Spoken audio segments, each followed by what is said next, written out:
everyone. Welcome to Data Ethics for AI Live. This is your host, Shilpi Agarwal. I'm the founder of DataEthics4AI. And here's my co-host, Howie Shu. He is the VP of AI/ML at Zscaler. Hi, Howie. Hi, Shilpi. Hi, everyone. Welcome to the show. Yeah, the co-host, and I hopefully have a good conversation with our guests. Absolutely. Yeah, we're really looking forward to. And our guest, let me introduce our guest for today, and he will give you a detailed introduction of what all he has been doing. Please welcome Yonah Welker. Yonah, welcome to the show. Yes, I'm a trustee in Yonah font is my kind of key work, but basically I work around the world in order to bring the peace and build ecosystem with computer science, data science, and AI, and it's a kind of my main focus today. Wonderful. Wow. So I'm really excited about today's topic. We are going to be talking about data privacy, personalization, and ethics by using AI for education tech, right? So as an adjunct faculty at Stanford and UCSC and UC Berkeley, I've taught a lot of courses over the years.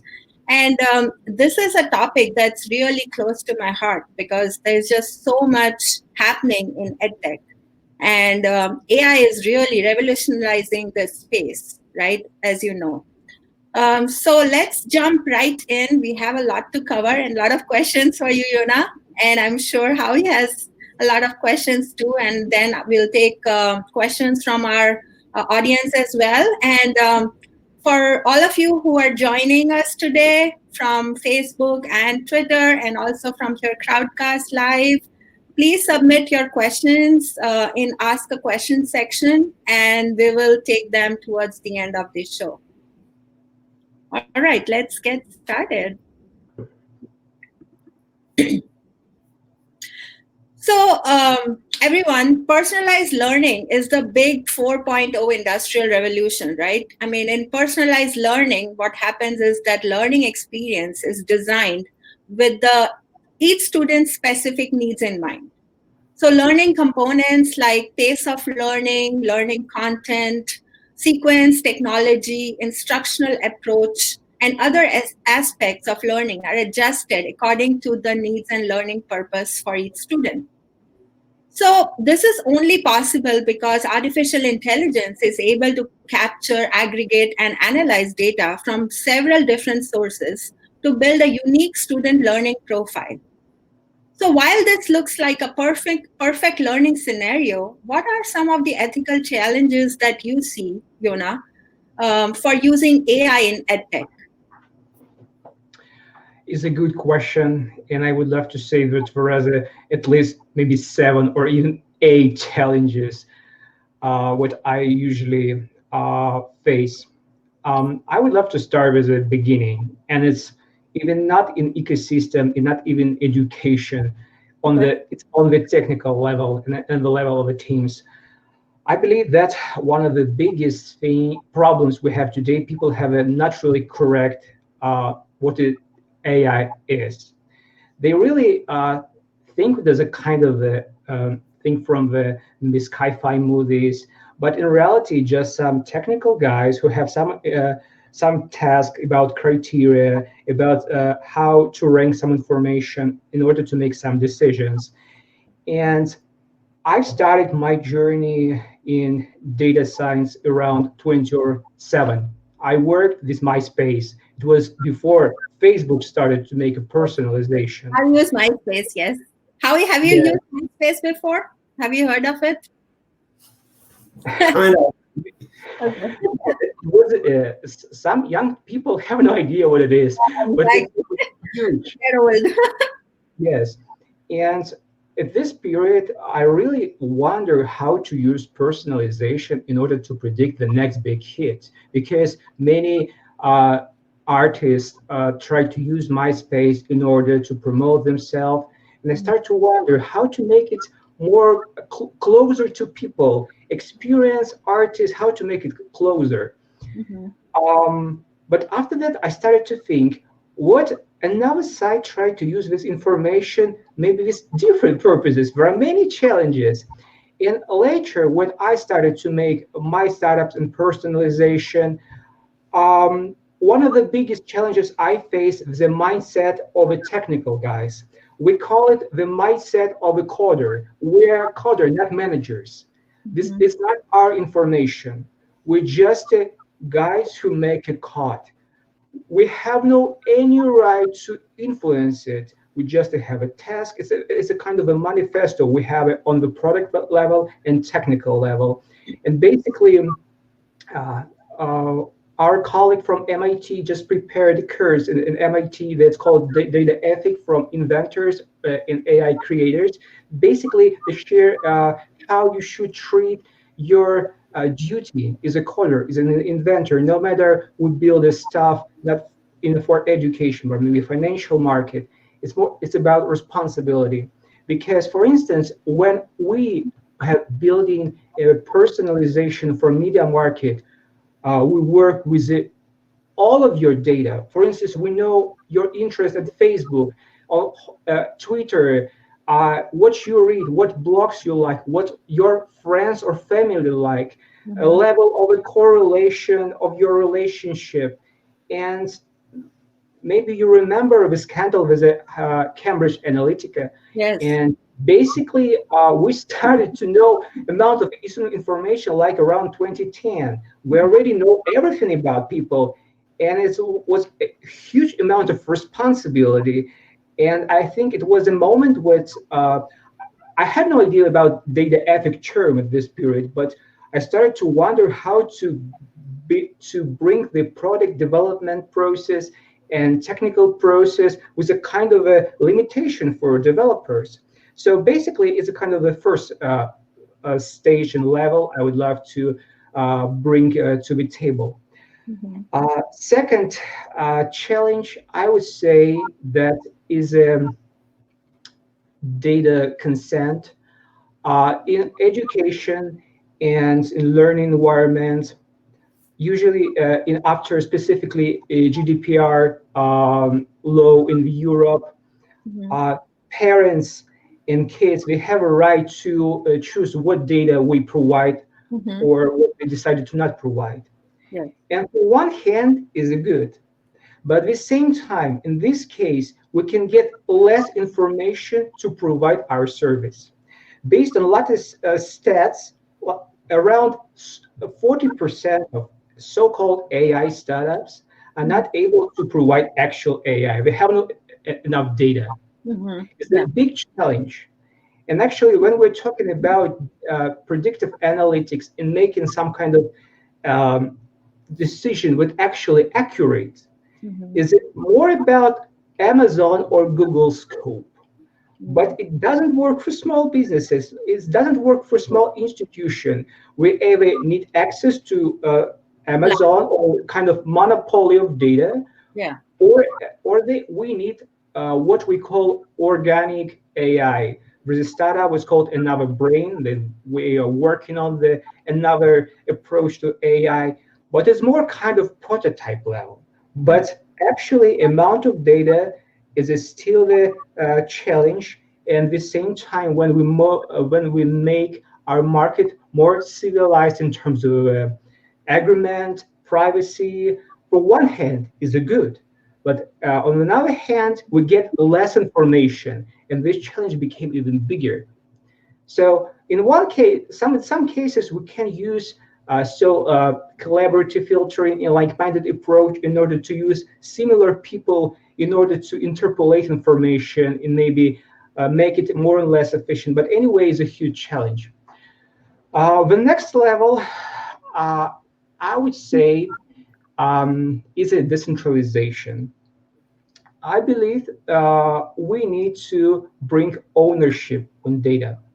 Just after the step, when we teach our engineers how to be ethical, we need to completely pick the ownership on data to people. For instance, when we're talking about academic or educational environment as parents, because young adults not able, for instance, being involved in legal process. So it's more about, for instance, even today we have startups in blockchain and companies in blockchain who use decentralized credentials for healthcare and learning, and they're able to bring ownership since the beginning. And I would say that is a kind of a revolutionary thing, because when we're talking about personal information, it's not about even AI and data science. Since the beginning, since the medicine or academic institutions started to exist, all the records about students is more kind of a property of universities, and we all of this information, or it's more about the hospitals possess all information. It's a pretty hard to request your records about your health. You have no direct and simple access, and currently is a new challenge. Is with more data, is more technologies. We have even more records about people. So the next level is the decentralization, and hopefully we're able to solve it. For instance, there is a really great project through UK.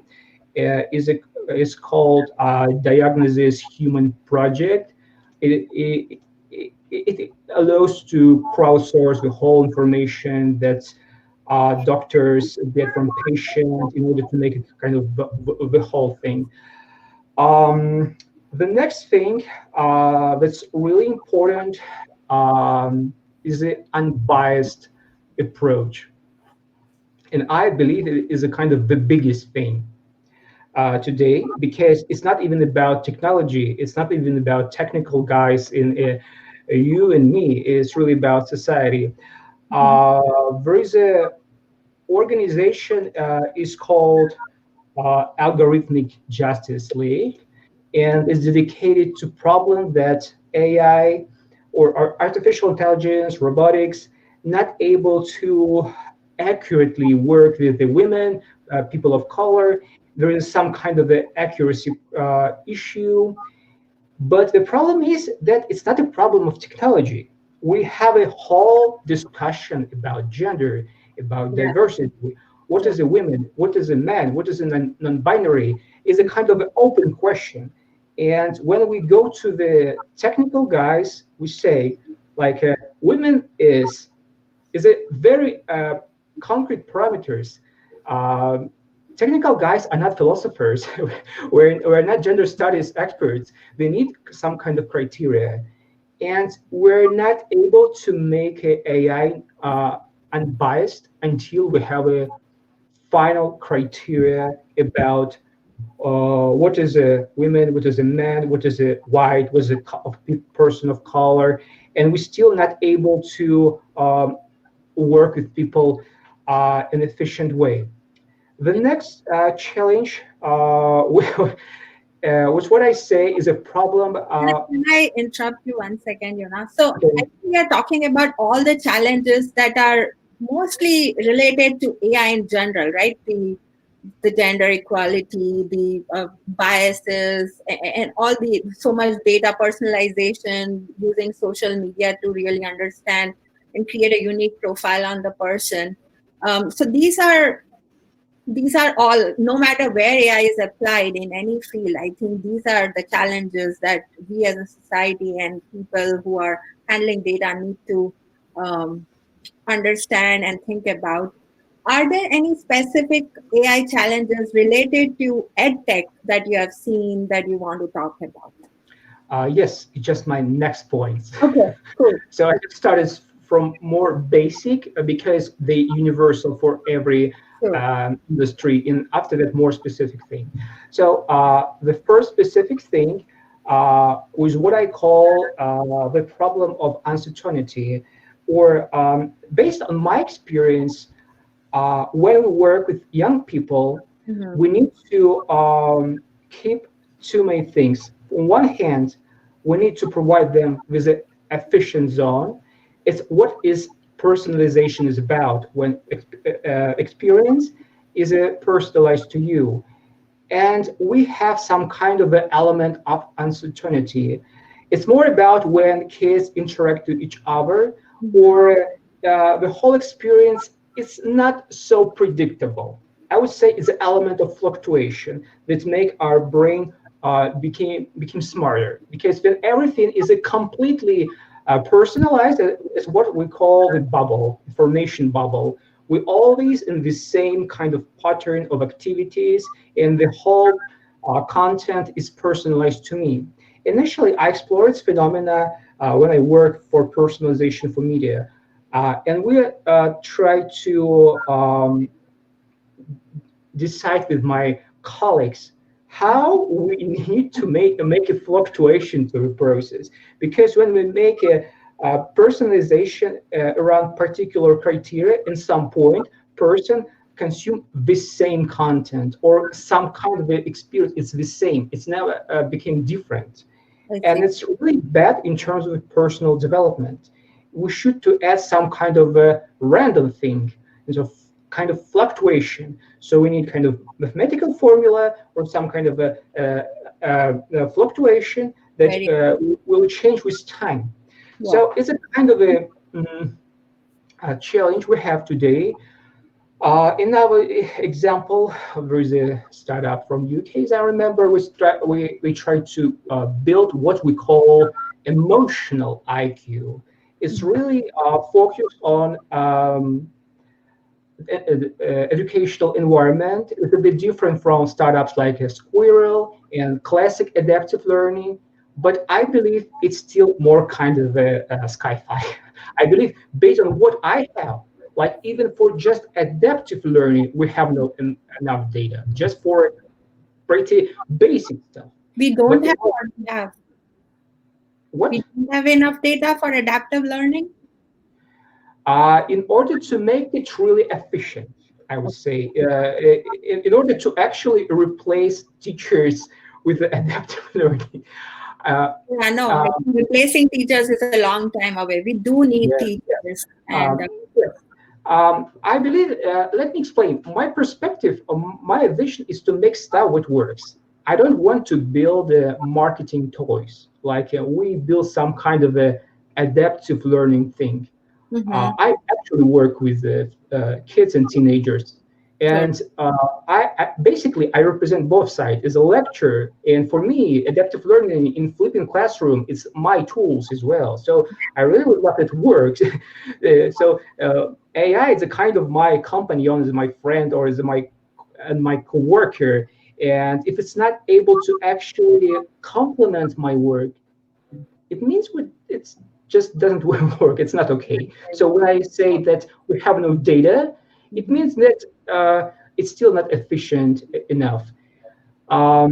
So, and the next challenge I would love to mention is local governance. I would love to say that it became a challenge since 2019, so previous year. Then European Union introduced GDPR law, and it became a bit different from the US law. And it's important to mention that it's related to any site or institution or e-learning tool that even based in the US. So if it works with the citizen of the European Union, is still affected by the GDPR law. Yeah. So another challenge when we work with the educational tools, and in order to make it aligned with the local governance. Mm-hmm. And for instance, in such countries like Luxembourg and Switzerland, law it's really tough. And in the beginning, my talk, I mentioned what we have a whole manifesto and the whole for our engineers, and just imagine that along with the basic information, they have tons of special instruction about local law and how it should be personalized and how it should be aligned with the particular regulation and limitation.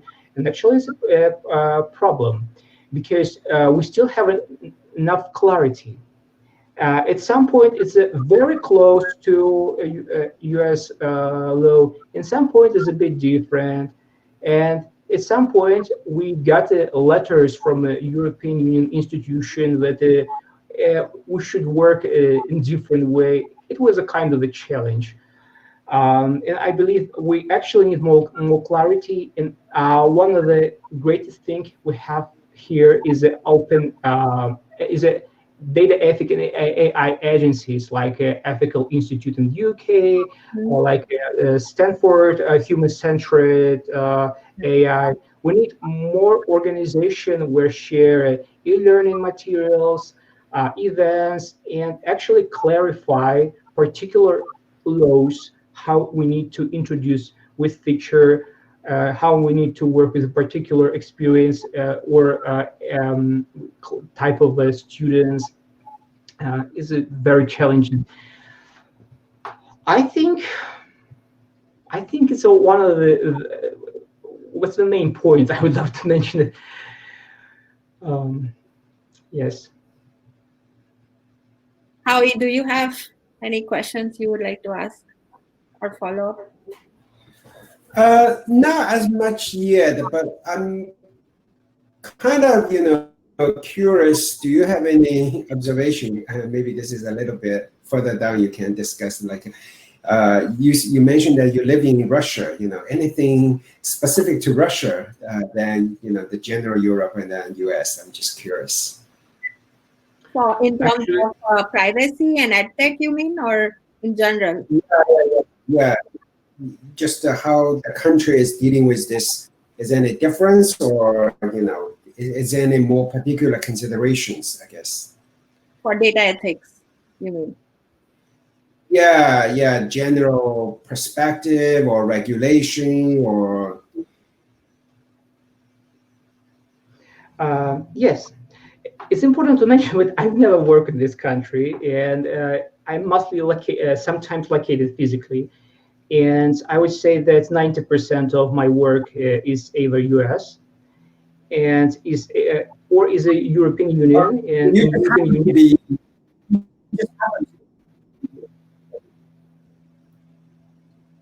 Sorry, I was talking over you. Sorry about that. I didn't realize there's some distance, so I would be more careful. But so you are there for just a short period of time, right? Could you repeat your question? Oh, so I was just saying that you are in Russia for some short period of time, not for a long period of time, right? Yes. I was born there, so sometimes I visit this country, but on one hand, all of my organization and all of the startups I judge, for instance, I mostly judge startups and MIT and Harvard. That's a kind of my ecosystem. At the same time, I'm part of World Economic Forum and European Commission. Is a kind of the European work. So I'm really don't relate myself to a particular country because it's really impossible to come up with any kind of results and conclusions. And yes, Russia is definitely the market I'm not really kind of expert. I'm far from that. But as far as I know, Russia just planning to start some data ethic and regulation in this field. So we have no specific stuff or a regulation that's related to AI or data gathering than we use to robotics, just because they have no robotics at school at this point. So it's really kind of the new thing here. And I believe that we plan to use this in the next year. For instance, as I know, we used open governance for voting in Moscow. So we use AI data science for some governmental thing. So I believe that we will come up with updates like in the next year, because we usually they go like a plus 1 year to European changes, and they try to be aligned with the updates we have across key European partners. So, Yonah, coming back to the topic today, So, since neurological variations are a vital part of humanity, as much as variations in size, shape, skin color, and personality, how is AI and ML currently driving neurodiversity and personalization in education space? It's a really good question. Um, Yeah. as I said, yes, actually, I plan to prepare a content piece that's dedicated to the topic of a social mobility, diversity in AI, and how AI is able to affect social mobility and how it happened currently. Mhm. It's important to mention what I've started to learn about social mobility as a phenomena around my first education. My first education is dedicated to history and social science, Mhm. and my research was dedicated to how social mobility work in open and closed countries, and how it can be provided for different kind of tools, including technology.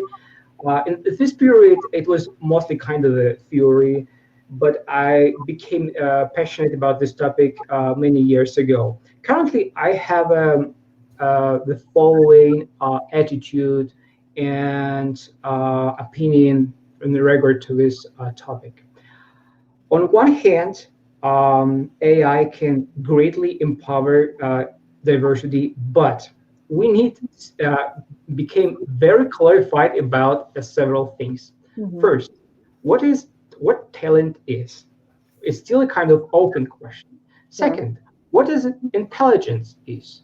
Because before we use IQ tests in universities, and by the way, many startup accelerators use IQ tests for startup founders. And as I know, even Google plan to use it in order to implement it in HR process.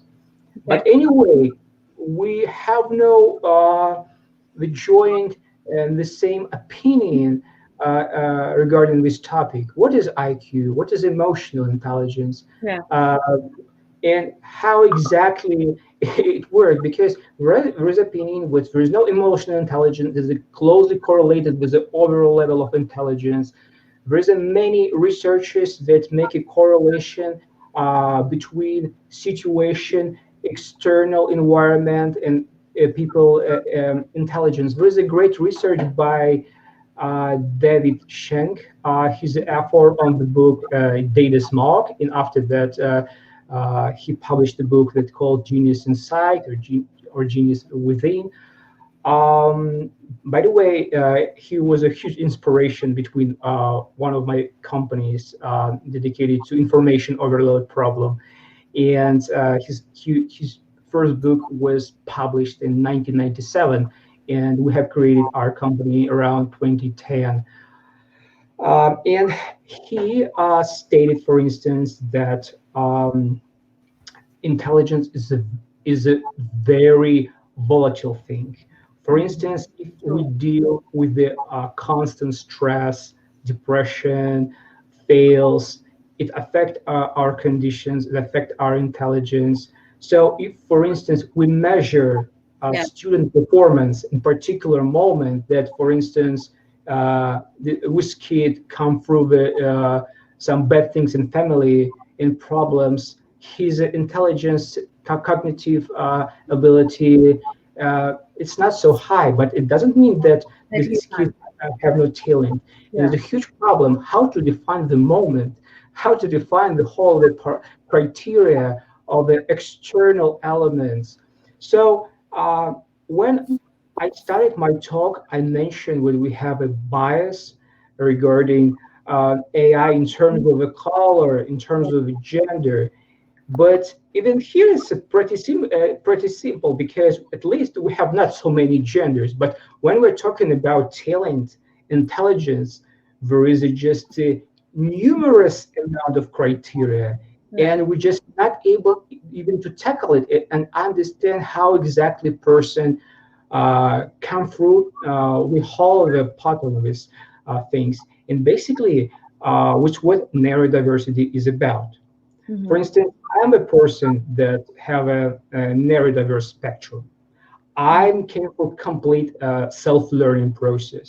For instance, in 15 years old, I wasn't able to learn in general school, but I study Harvard program at myself on my own. Sure. So Yeah. because I found the way to learn, Yes. but before I thought that I'm completely dumb. I True. just because, for instance, I'm not able to learn from through listening. I even plan to prepare an article about this that's called "Inside the Neurodivergent Head." Yeah. How exactly what actually I face. For instance, my problem, just a Mhm. quick Sure. example. No, I'm please. not able to learn through listening. And then, for instance, I'm a student and you're my lecturer.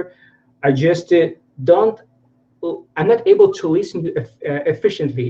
And it's like a train who just came through my head and go away. Mm. And I'm not able to remember anything. Or another thing, I'm not able to use your emotion as some kind of actual signal. I For see. instance, if you talk to me, I would love to get more or less clear information how happy you here. For instance, from 0 to 5 range. I'm not Mm. able to understand it.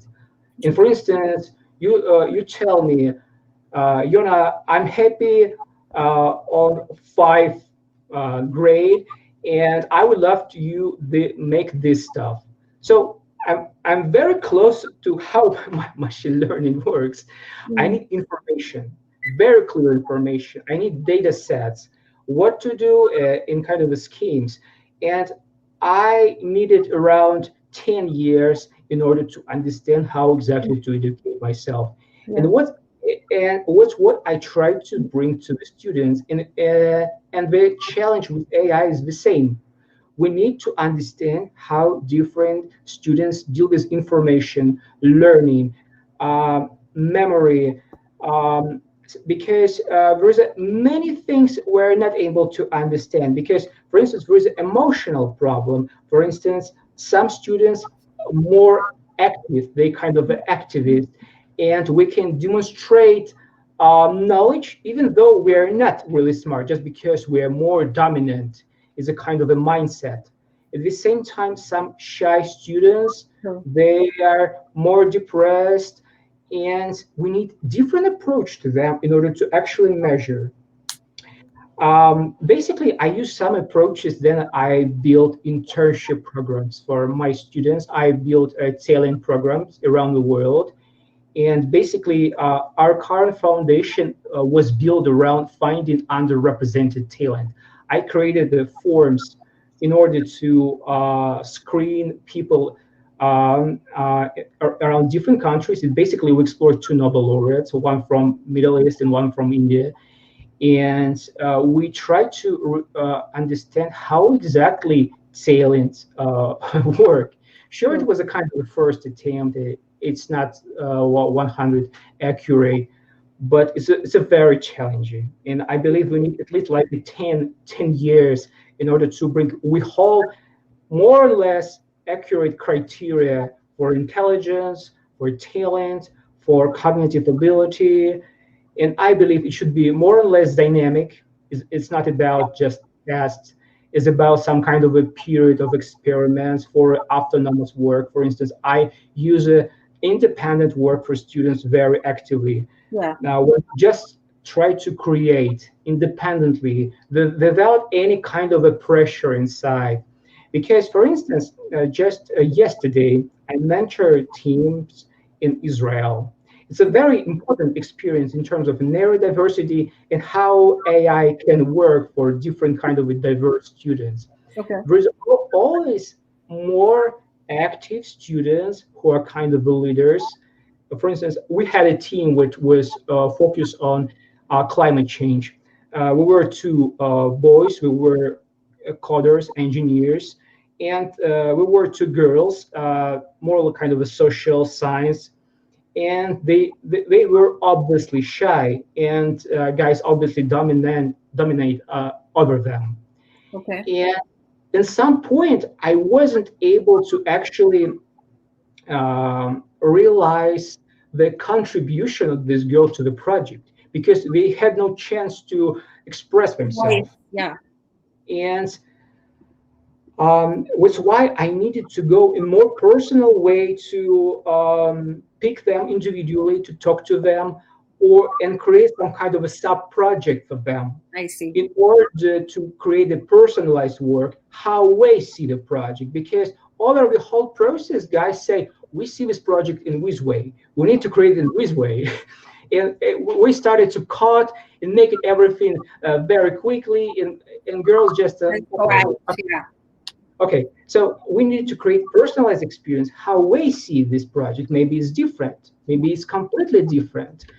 And what we need to build to bring to the AI. I think it's a very hard. Difficult. Yeah. No, I think you raised some very good points. One thing that I really like, which I agree, is like the way to test a person, not just by IQ. And academic intelligence is not the only criteria to test how intelligent someone is, because some people are socially more intelligent, academically challenged, but they learn in different ways and by different methods. And standard academic settings, standard classroom setting is not the best way for them to learn, like you were saying. And thank you for sharing your personal story with us. I think that really means a lot to our viewers to really understand the challenges that AI has. If we are trying to use AI in EdTech, I think these are very important issues that we talked about today, because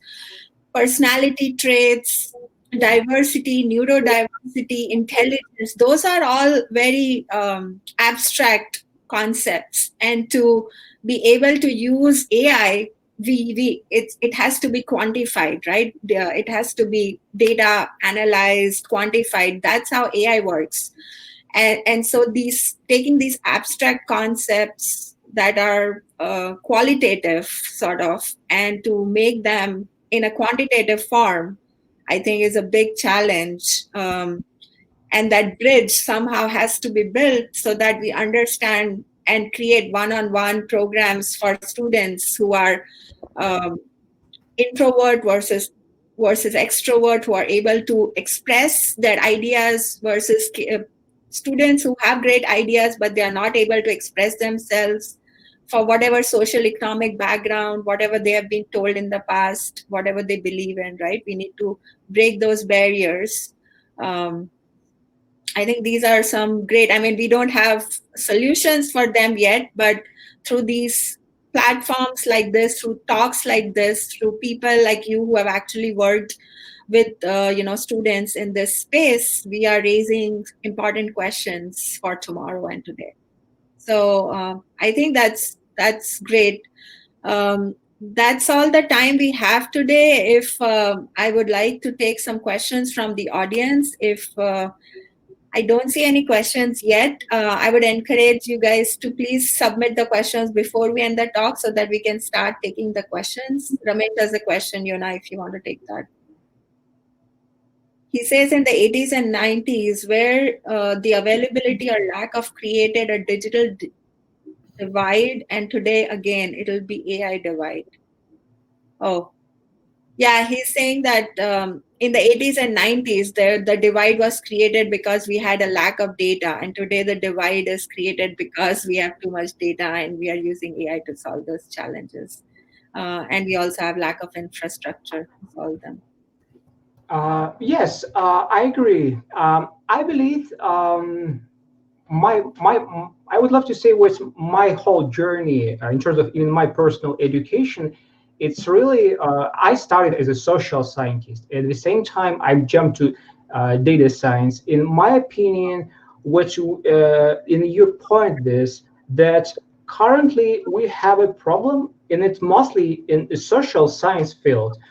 We have uh, uh, so many terms with close to abstract, but we need to make it as a criteria. True. We need a very clear definition of diversity with a criteria. Yeah. So we need to connect it with the mathematics.